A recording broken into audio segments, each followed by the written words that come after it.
Good evening, students. Good evening, teacher. Good evening, teacher.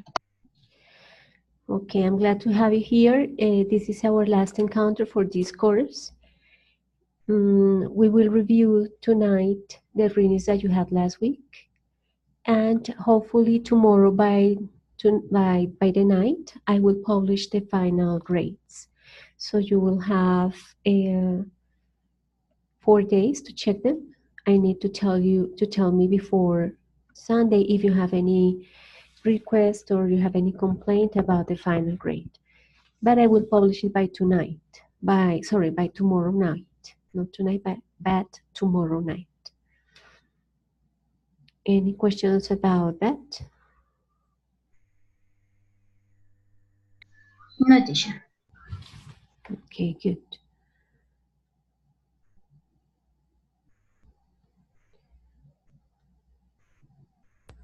Okay, so last week you read about the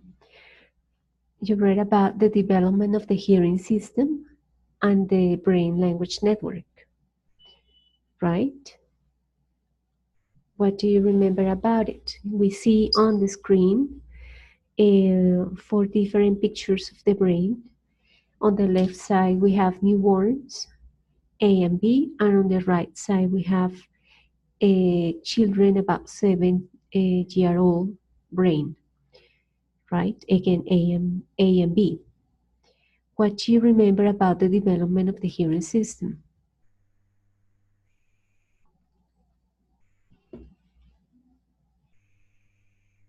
Well, teacher, I remember that. Can you hear me? Yes, we can hear you. Okay, thank you very much. I remember that according to the reading, um, it says that like sadly, 3 months before birth, started the development of the hearing system, and this allows the baby to hear the sound of language from the womb, and it is there where the baby starts to recognize the mother tongue. For example, when the mother talks to him or to her, or he or she listen to everything. They listen, and they start to recognize the melody of the language. And the reading says that this is the first step in language learning. They recognize the melody, and in the reading there was like a study that um, like a comparison between 2 languages. I remember that German or French, something like that. That when they were crying, when the babies were crying, and in the crying, they could recognize the difference between 2 languages, because the patterns of the language, uh, and that is like the development of the hearing system, something like that. Very good summary, Rafael. Thank you. Okay, so that's about the hearing system. Does anybody remember about the development of the language and the brain network?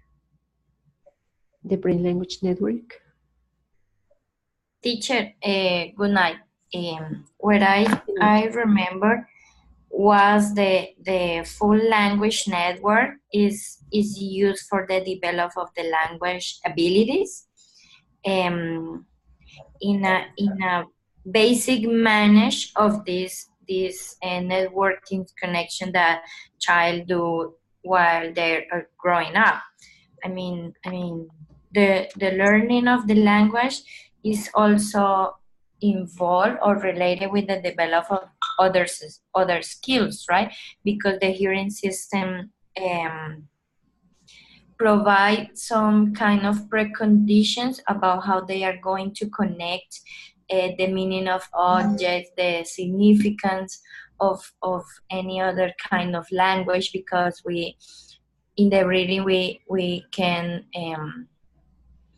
read that they involve with different language systems like crying and pointing things, and also about the experience as a mother tell me that this develop of the hearing system and the language is so connected, and it's so important for the children, not only for newborns, also for the younger ones.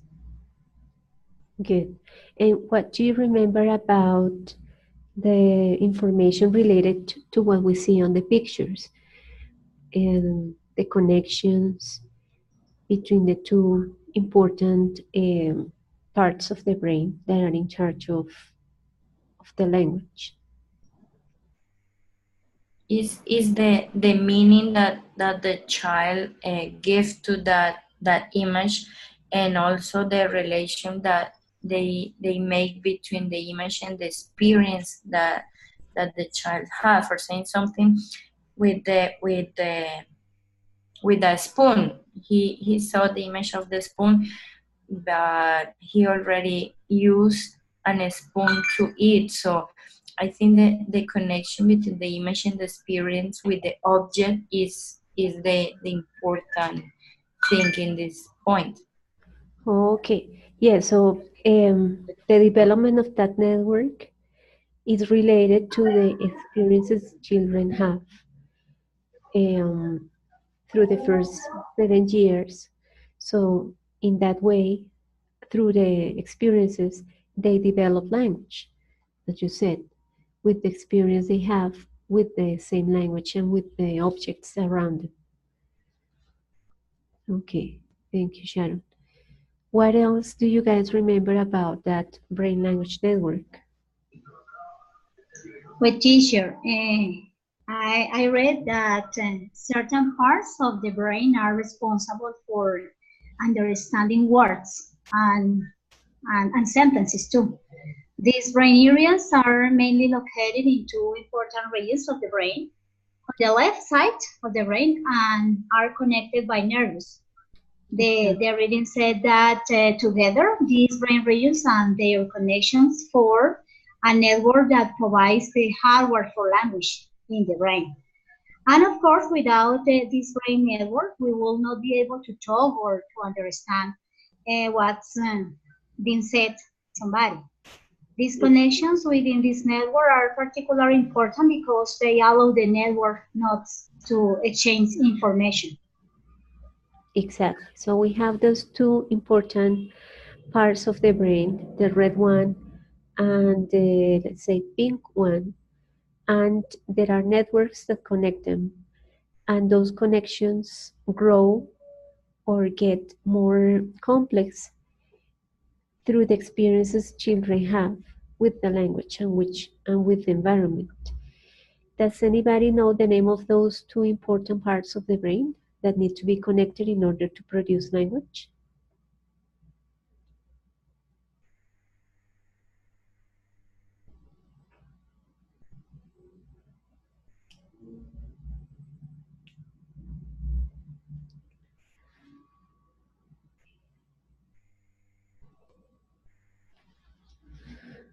Okay, the red one, this one here is Broca's part. Why? Because Broca was a doctor, a French doctor, and he discovered that part. And the other one, the pink one, is called Wernicke's part. Also because of the person who discovered it was a German neurologist called Wernicke. Okay, does anybody remember what the reading says about, or what the reading presents about the, well, we know that the connections grow with experience. So what happens when we are babies? How is the language network? How is that a language network in newborns?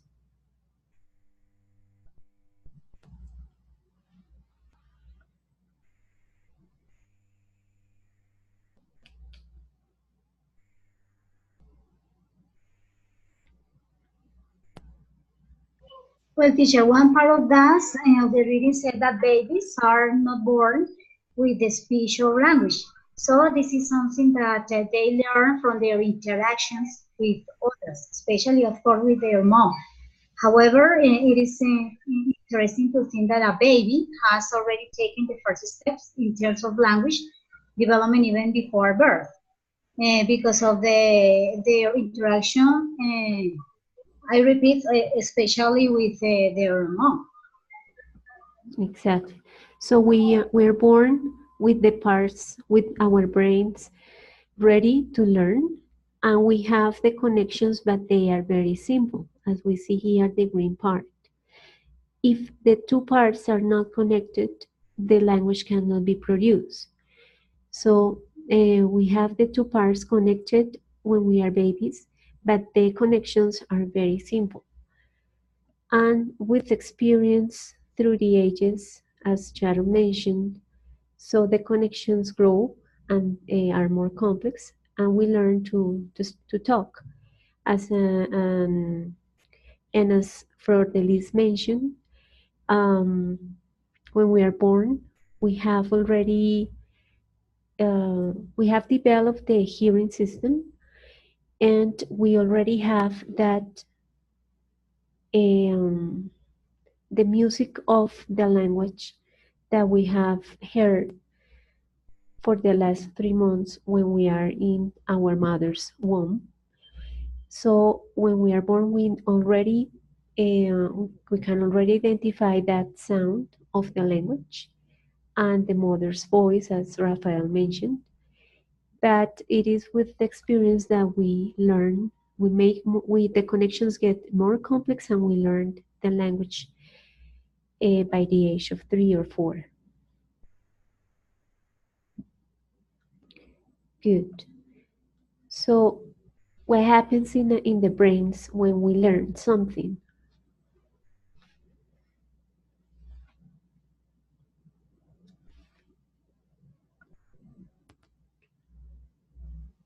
Teacher, the reading said that in the process of acquiring new learning, several brain regions or parts are activated.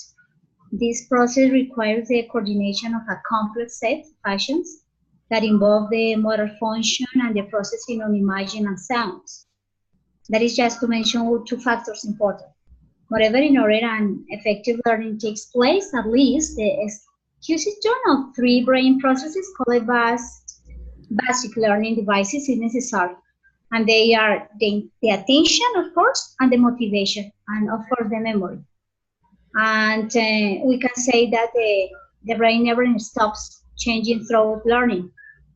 In this part, it's important to mention an important process that is plasticity, because that is the capacity of the brain to change through the learning, through their life, we can say that. Or those changes associated with learning occur mostly at the level of connection between neurons. And we can say that new connections form and the internal structure of the existing synapses change of like the imagine you show. Try to explain that. Okay, good. So yes, the image is trying to show the synapses that takes place when we learn, the connections among neurons that take place when we learn anything.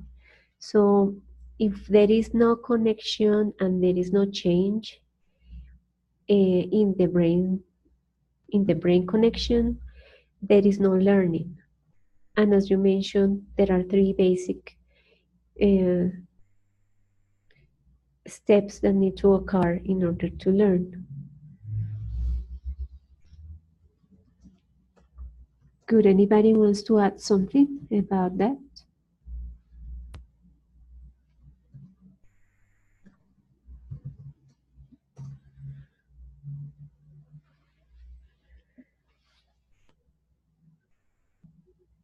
Okay, then you read a piece of research about the interference of the L1 when we learn an L2.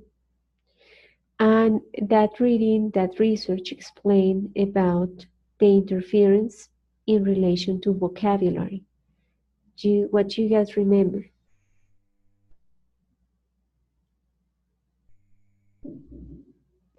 Well, teacher, in our group, for us, it was a little confused, that question, because we have to separate the influence of vocabulary, grammar, and phonetic, something like that. Phonemes. But I'm not sure. But on our answers, we wrote that about the vocabulary, the bilingual students use the correct form of L2 and create conceptual maps to identify when the answers are wrong, but or not. But in any point, the concept of their native language, in this case L1, is activated and the connection is made with a translation to lexical level. Like the image said, for example, I can see or somebody said the word apple. Immediately in my brain, I get the object. In this case, la manzana, or I don't know, translate the word that somebody said. So according to the reading, the bilingual people show a disadvantage to get to the lexical during the language production compared with the monolingual people, because although the task is done in its first and dominant language, I consider that in this process, when the processing of L2 demand more than the processing of L1, because if it is my first language, it's easier for me to understand or to get a new word. Instead of when I try to get a new word in another language, in this case L2. So the dominant language is processed apparently through a system for automatic, and it is less dependent on this control mechanism. Flor, do you remember the ages of the participants in that research? The ages? How old were they? The ages? Well, maybe 3 is or 4 years old, but I'm sure, teacher, sorry. They were They were not teenagers? They were teenagers, right? Yeah. They were teenagers. Okay. Everything that is in that reading, in that article, is about people who learned the second language when they were adolescents. So after they had already acquired the first language. That's why, as Flor mentioned, if the person already speaks the first language and then learns a second one, when the person is learning a new word, the person uses the information he has about the concept that was already learned, the concept, the image of that object.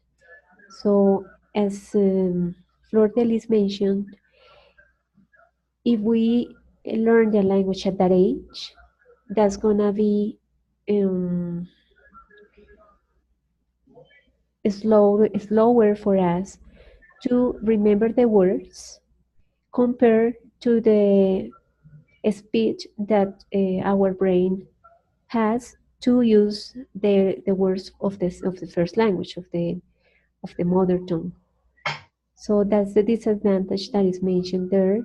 And remember that in that research, they use the techniques that are used in neuroscience in order to get to find out what are the parts of the brain that get activated when we do different things, in this case learning new words of a second language. So, teacher, I have a question. Sebastián. So, the younger you are, the less likely is this process to happen, because when you're a baby, you don't have language yet in your brain. I mean, you have just images or experiences, but you don't have the word, for example, the word manzana in your brain yet. So even if you learn a second language, if you have an L2 exposition, you won't relate it to manzana when you hear apple, right? But you may just relate it to the images or experiences. Is that so?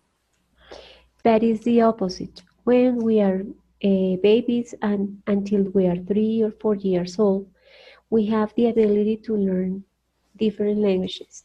If we have, for example, the input from our parents, one speaks Spanish and the other speaks English, so we learn both languages without any difficulty. We can use them both.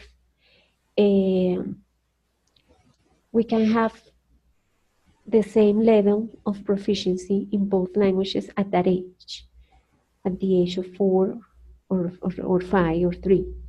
So right? that would be as if we had two L1s, like two Exactly. mother tongues. Exactly. So the way a child speaks when it's 3, 4, or 5 would be the same for both languages if the child was exposed to this environment where the one father or one parent speaks one language and the other speaks the other one. Okay, teacher. And another thing I wanted to mention, well, in the reading, it said that L1, I mean the mother tongue, is always involved in the language-to-language processing. And I'm quoting here. And it says, and even more, they both share the same areas of the brain cortex and some other non-cortical structures. Maybe, and this is my conclusion, that's why it's so important for students to be related to their mother tongue when they are having difficulties to learn vocabulary in their L2, for them just to have the relationship between something that they already know and they are experts about. So if you only speak English, only English in a class, and students are having difficulties learning vocabulary, but you don't use Spanish, you refuse to use Spanish at all, so that will be a problem. Don't you think so? Um, some people, some students are very good at making inferences and guesses. So let's suppose that the person or the adolescent leaves the country and starts living in an English-speaking country. So his brain or her brain needs to get adapted to that new environment and needs to find out strategies to make himself understood and to understand others. So that can be the case. And we can also read, or we could probably have heard about other cases of people who go abroad, living in English speaking countries, but they don't learn English because they don't want to. So they keep speaking Spanish and they communicate through gestures, or they just move in a community where they find Spanish speakers. That happens too. Probably you have heard about people who have been living abroad for many years and they have not learned the language yet, just because they don't want to. They have refused to do that. So there is, as Sebastian mentioned, an interference, an influence when we have already acquired the first language. There is always an interference when we try to learn the second one, and when we are in the classroom, right? We are always comparing. That for some students is easier to make inferences and guesses, and for others it is not. Teacher, I think this is important to mention that the content is one of the um, main factors that can influence the acquisition of L2. And the way I saw this fact is that for saying something, youngers who lives in a English speaking country, but their parents are speak Spanish, is that they figure in their brains the structure of the L1 and L2 at the same time. I mean, and we saw also in the movies, and that Spanglish movie or something like that, that the mother of the girl speaks all the time in Spanish, and she is translating the message of his mother in English to the owner of the house. But she also figured how to make the relation between the language of her mother and the meaning that she was going to transmit to the owner of the house. And also I saw that kids who grow up in this context, in this bilingual context, are um, make faster reactions to any kind of conversation or way to express um, experiences and other things. Also in school, when they get related with other students which don't speak just one of the two languages, they help them to understand, and it's easier because their connections they make about the use of language. Exactly. So that's very important, as you mentioned. The context or the place where the person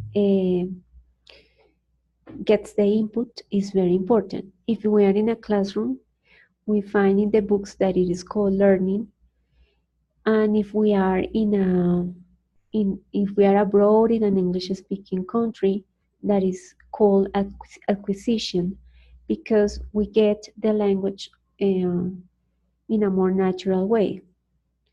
However, if the person doesn't want to learn, is not going to speak the other language, as it happened, for example, in the movie that you mentioned.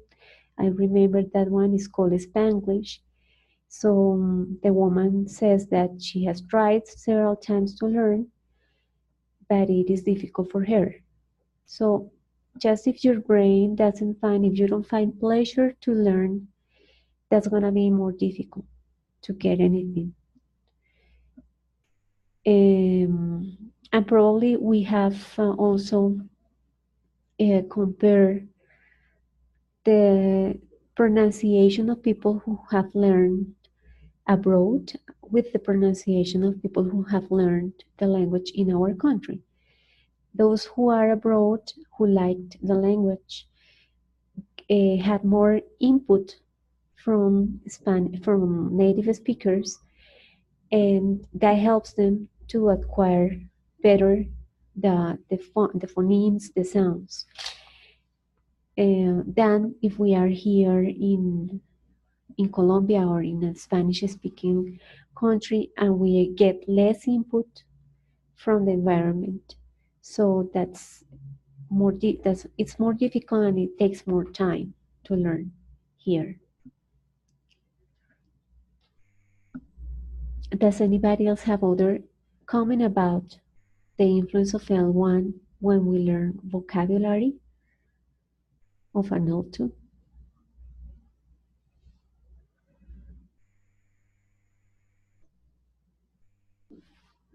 So we already know, or we have already discussed, that the age of acquisition is important. If a baby acquires both languages at the same time, that's gonna be easier for that child later to use both languages. It is different if the person acquires the language when they are adolescents or when they are adults.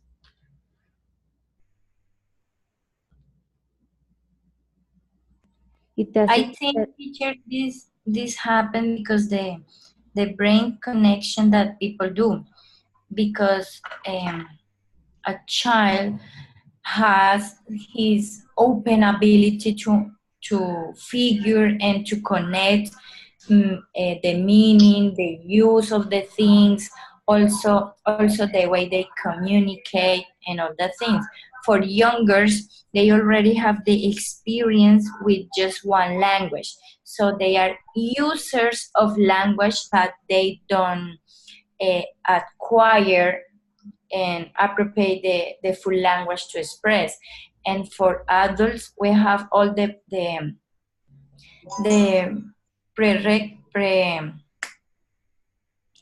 I forgot the word. Previous knowledge or the influence? Yeah, the previous knowledge that they already have been using the L1 language for his whole life, and try to make changes are difficult because they are going to connect it directly with L1 and also make translations, not give it a proper use of language. They are going to translate. I need to buy food, so I said, tengo hambre, quiero comer pollo. And they are going to search on Google, on a dictionary, or try to figure out how they can say pollo, or I'm hungry, and all that thing. So the brain connections have a different relation with the acquisition of language and the use of it in different stage of life. Exactly. So regarding or taking into account different stages of life, the process is going to be different, the process of learning the language. And as Sebastian mentioned, the parts of the brain that get activated when we learn the language, the L1 and the L2, are the same. We use the same parts. But when we try to learn when we are older, that requires, it's more difficult and that requires more effort. So some other parts get activated also in the process.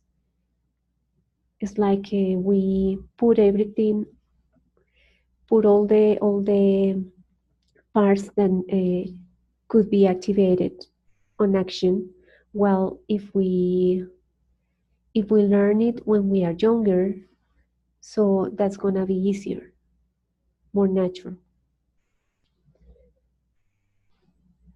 Good. This cartoon is related with the idea of the influence of an L1 on the L2 in terms of phonemes. What do you guys remember the reading mentions about it?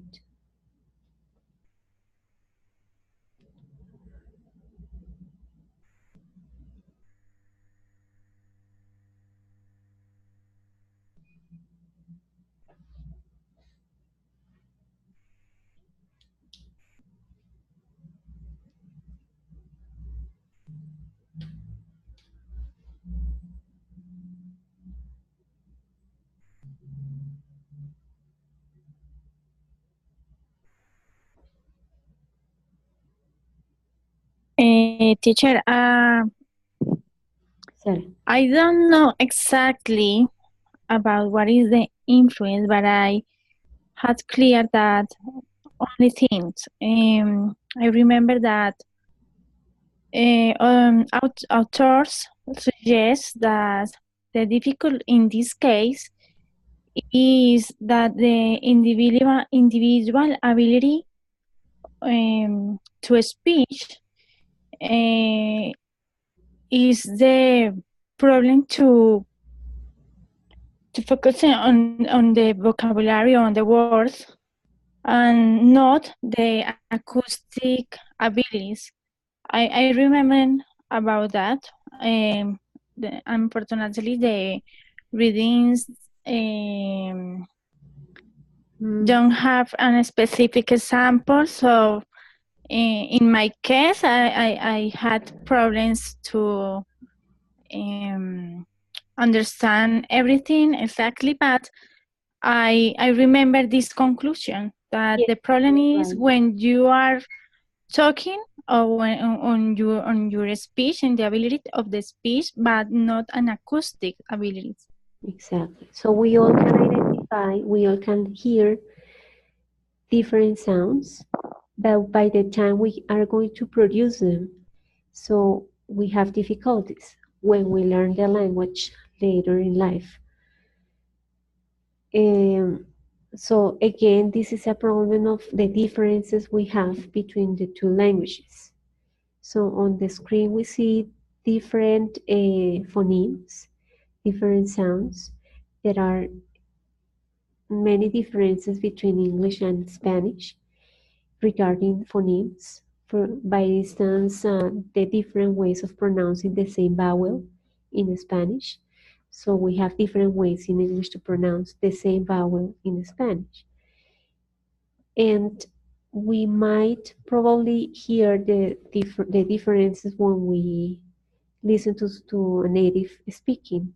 But by the time we are going to reproduce it, that's gonna be difficult if we learned the language again when we are older than 7.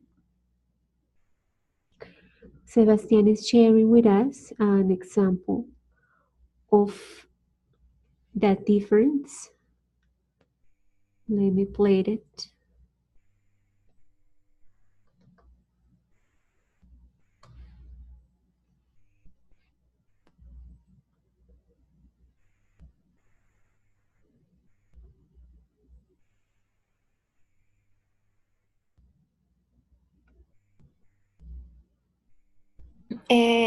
Teacher, good evening.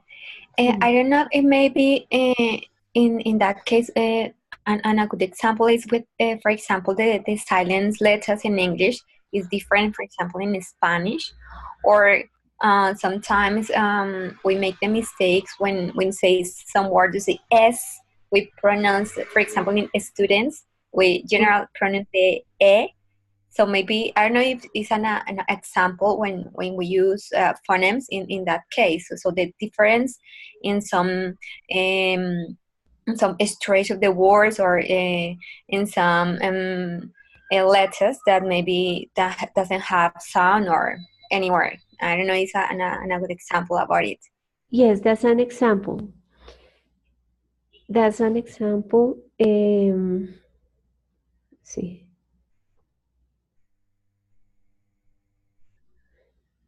Somebody's playing the example.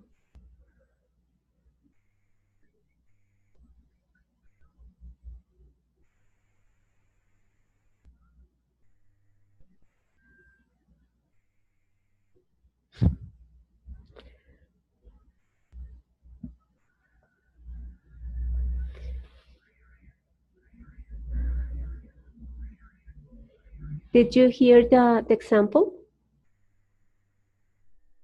Did you listen to the video? No, teacher. No, teacher. Okay. Well, somebody. No, teacher is frozen.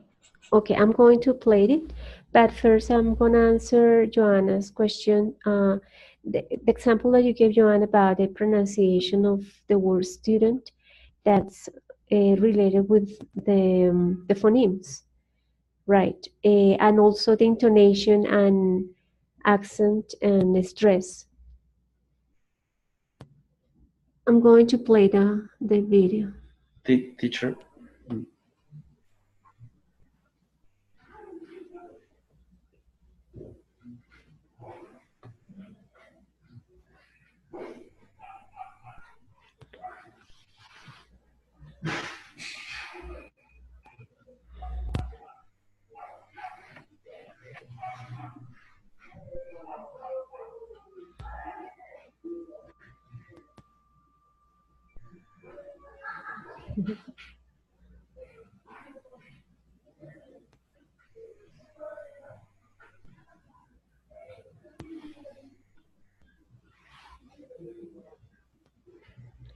Okay, did you hear the example? No, me, teacher. No, teacher. Well, you can play it later. It's the difference between the pronunciation of these two words, thinking and thinking.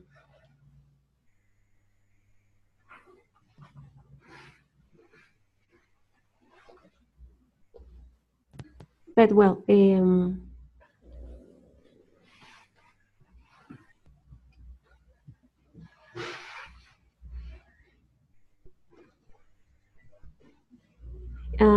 Sebastian shared the link with all of us, so you can probably watch it later.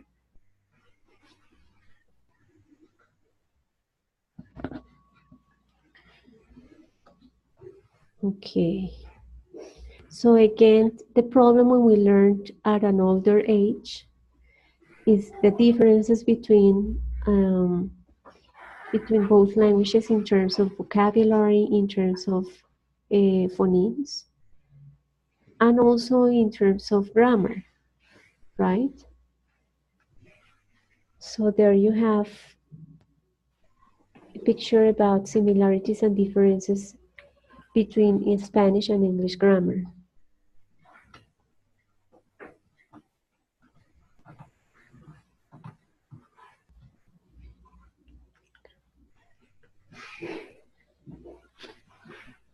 So similarities, both languages have a grammar structure based on the tense. So we have I like my friends or me gustan mis amigos. So both languages have a verb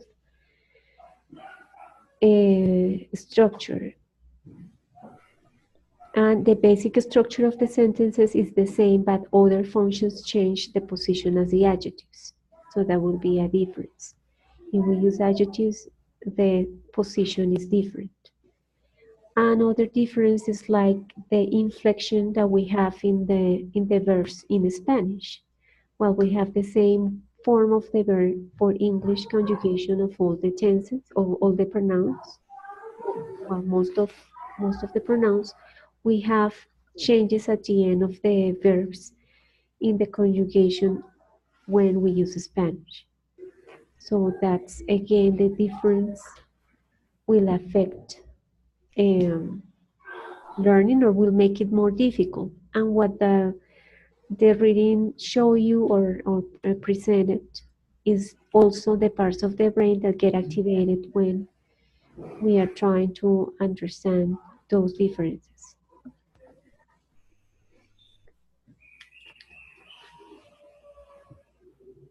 Any comment about this?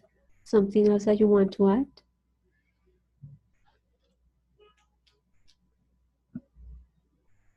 Maybe that's why American people say that Spanish is really difficult to learn. And when we know English, we say that it is very easy to learn because there are a lot of inflected language in Spanish. The same as when we learn French, it's more inflected than Spanish, in my opinion. Okay. I don't know. I'm not a French fluent speaker, but so far that's what I've been able to notice. Yes, so when we learn an inflected language, we need to memorize the changes at the end of the verbs.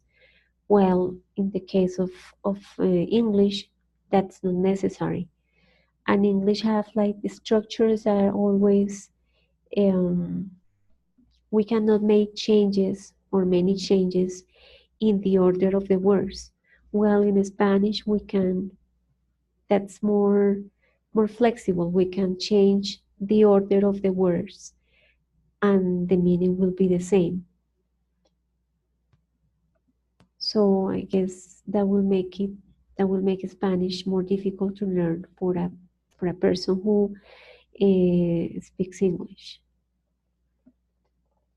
Teacher, I know maybe an example here is the use of the punctuation, because it's sometimes different in using it's when you write in a paragraph in English or you write a paragraph in Spanish. For example, the use of the comma, if this colon, the semicolon, sometimes is different. And in another hand, when we try to write a paragraph, the sentences are short in English, and we sometimes in Spanish try to decor to put more words in order to maybe we believe that do the paragraph more attractive or more creative. I don't know, maybe it could be an example in that case. Yes, it is. Exactly. That's what happens a lot with all of us. In Spanish, we are used to make very complex and long sentences to connect different ideas, while in English, that's wrong. We should write shorter sentences connected with transition expressions or separated with punctuation marks. So when a native speaker reads what we long, that's called random sentences. When they see those paragraphs that are long with short punctuation marks and lots of ideas, they will mark it wrong because they are used to do shorter sentences, and as I mentioned, connect them with transition expressions. Exactly. So that's a way the first language influences on the learning of a second language. Also in relation to spelling and punctuation. Okay, so we discussed already that some influences when we learn are related to the age when we learned the language. Do you guys remember other ones, other factors that influence on the learning?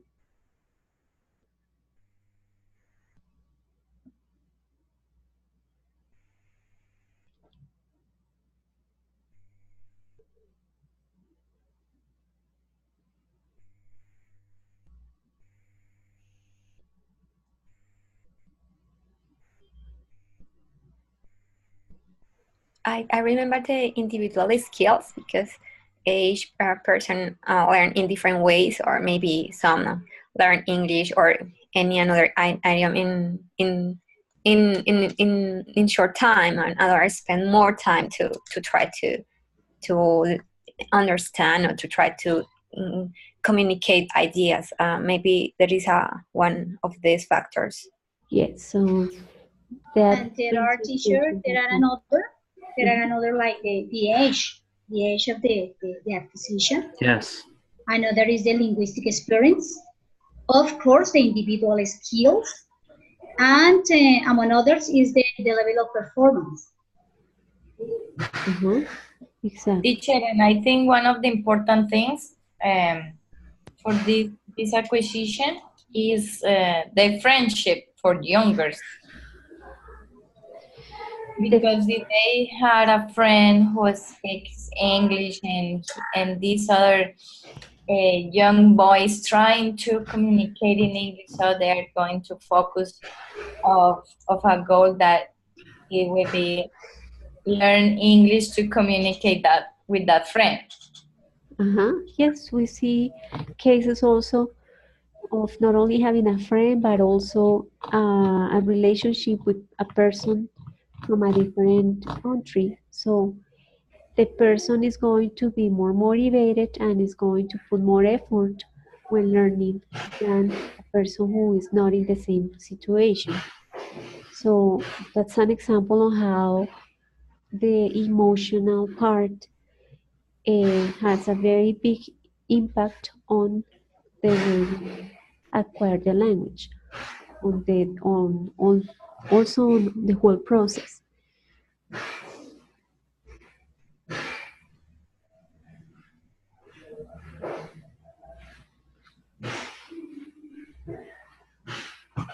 Maybe the motivation teacher could be another one, because it isn't the same when maybe children are learning or an adult is learning. Maybe sometimes adults put their attention on the process, and it's not the same, for example, in public schools where children maybe aren't interested in learning or things like that. I think motivation could be an option. Yes, Teacher. motivation is a factor. And also, as your classmates mentioned, individual abilities. Sometimes we see students that are very worried about making mistakes, and those who are more risky, who try more when who are not afraid of speaking, they learn faster because that's more natural. So they try, they are corrected, and then they try it again. While the person who is always trying to avoid mistakes is going to speak slower, I'm talking about the adults that learn a language. They are going to speak slower, or they are going to have more difficulties to use the language. So those are like individual abilities that also influence on learning. Yes, teacher. There are some cases where I have seen, for example, cases like in English classes, teachers teach simultaneous translation, for example, and they say the word in Spanish and the student have to do it in English. I don't know if this could work with children, or it's better to speak directly in English, because there are many methods where I have seen this kind of Well, things that I don't know if it is the same to do it with children or with adults. I would like to know, what do you think about this?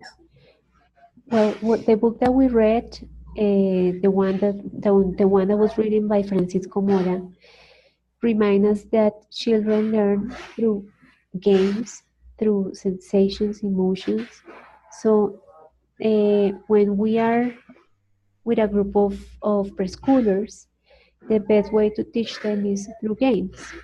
They are not so conscious about the language at that age regarding the structures of the sentences. So that is no, that is a waste of time explaining structures to them, because they don't need them. They learn in a more natural way.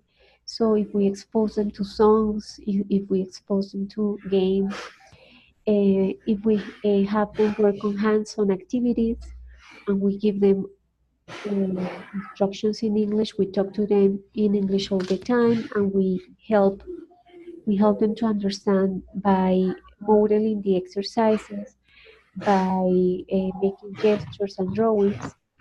They will understand and they will learn. So that's the way children at that age learn. And something different happens with adults, because since we already have the structure and the experience with the L1, we start comparing both languages. We usually ask for the structures, for the rules, and but those adults that are more risky and that are better at making inferences and guesses, they learn faster, uh, and they learn better. So there is a difference on the method that we should use with adults and children.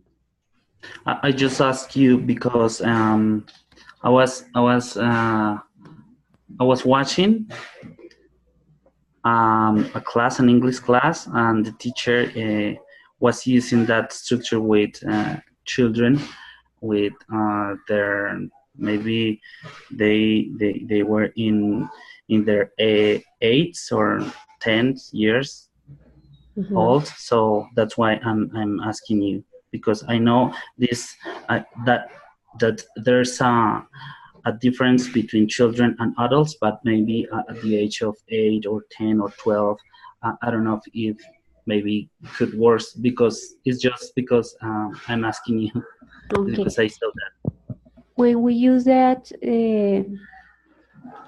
when we use drilling, which is what you said, that is have students, or grammar translation, which is have a sentence in English and then translate it into Spanish, or have a list of vocabulary and have students repeat it and pronounce each word and translate it into Spanish. That is one part of a lesson that is like important when we are trying to have students confident to pronounce the words. But that can be the whole class, or that can be the exercise for the whole lesson.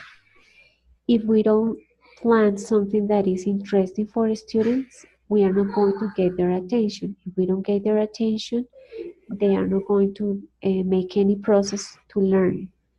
So the first thing is to come up with something interesting for them, And then the methods tell you like the steps that we can follow in order to have them learned what we are trying to present. The methods that are related to have students research and have students create are more effective because since we are all different, we are motivated by different topics, by different exercises.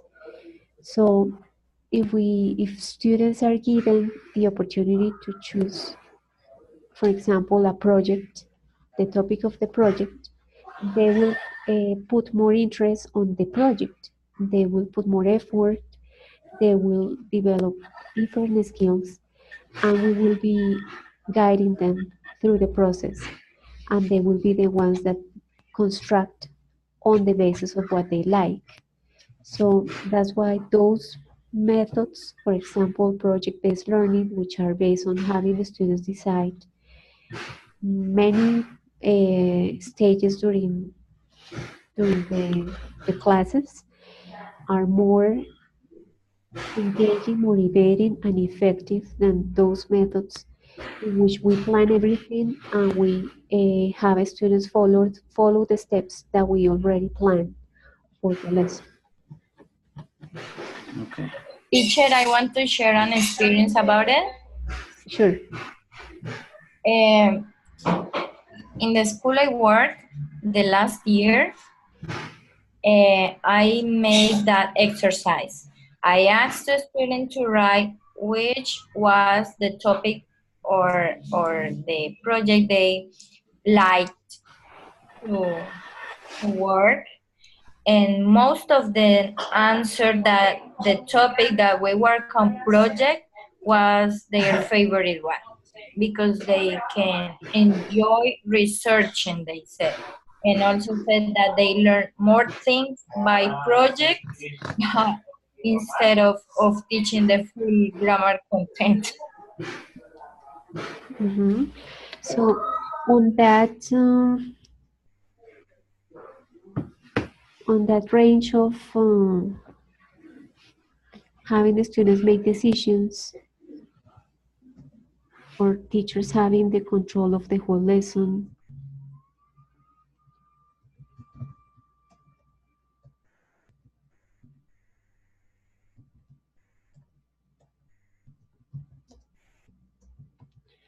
and the other side, which is students control most of the or make most of the decisions.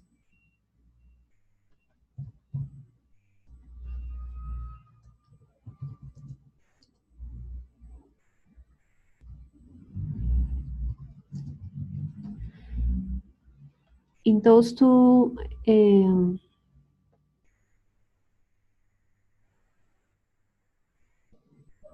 let me change it.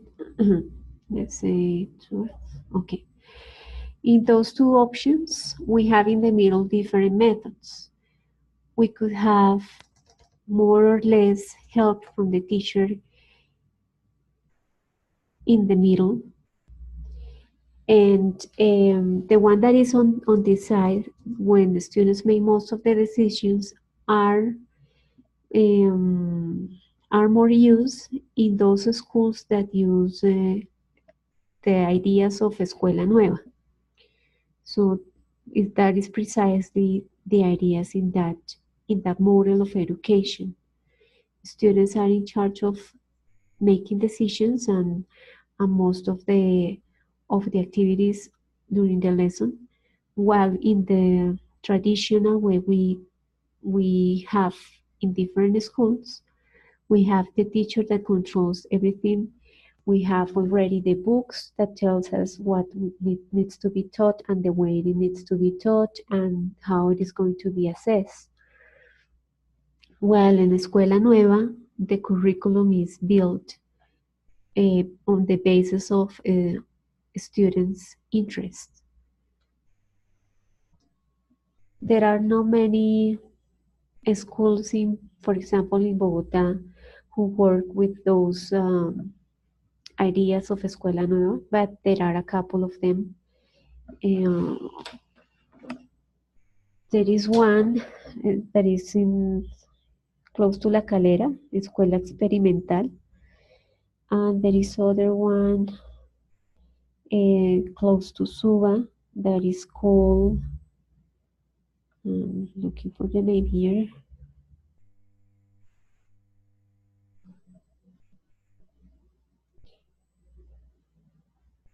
So probably you can Google the names of those schools and find out more information about them.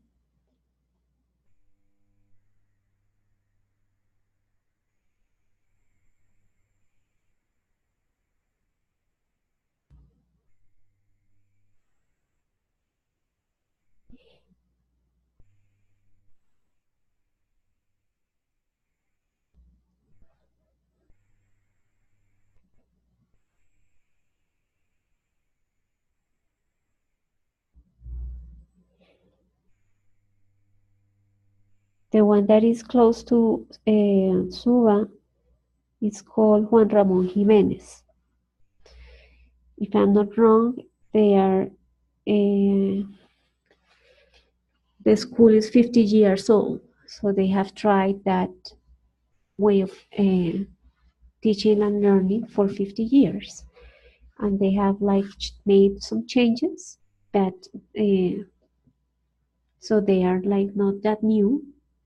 These are like not new ideas on education, but it has been so slow to change from traditional ways of teaching to new ways of doing it.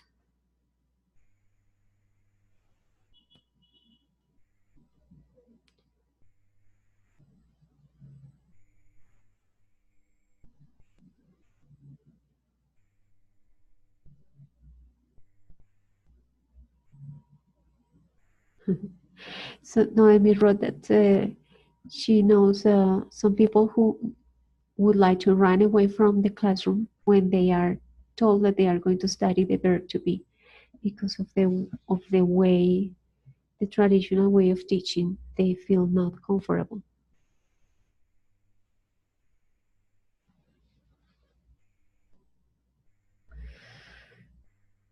Yeah, so there is lots of things to do yet regarding implementation of new ideas that that work, that are effective, but that require serious changes and drastic changes in education.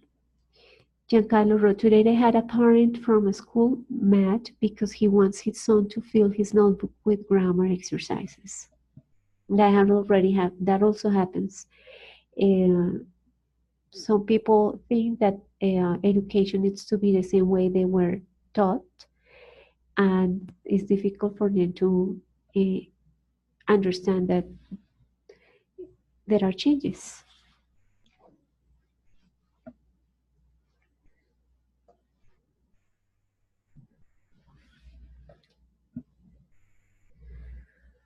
Well, as I said at the beginning of the encounter, I will publish the final grades tomorrow night.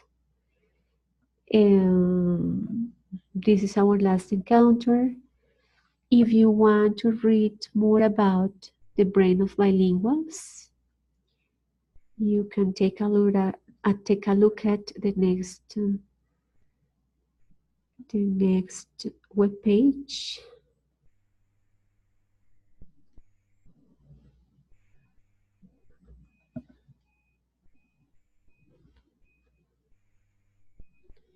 Okay, I've just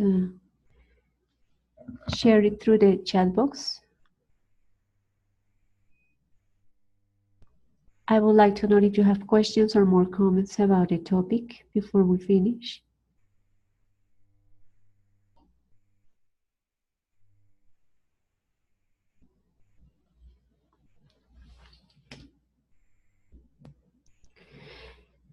I appreciate if you check your grades tomorrow night and then you'd let me know before Sunday if you have any complaint.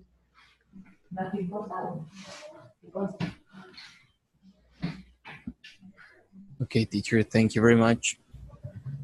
You're welcome. It was a very interesting course.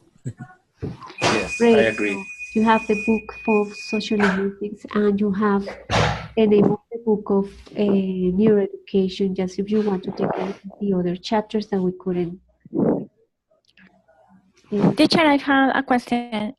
You will upload the grades on Excel file? Yes, Or I will upload the spreadsheet by tomorrow night with the final, all the grades and the final one. okay, because I had a question about the first grade. It doesn't appear on the platform about the mind map. So for this reason, I ask. It is that you need to click on the forum. I publish it on the forum as a comment of your presentation. Oh no, yes. So, but I review on the grades on the other page where appear the rest of the grades. So I thought that maybe finally appeared on the end of the course, but no problem, teacher. Okay. Thank you. You're welcome.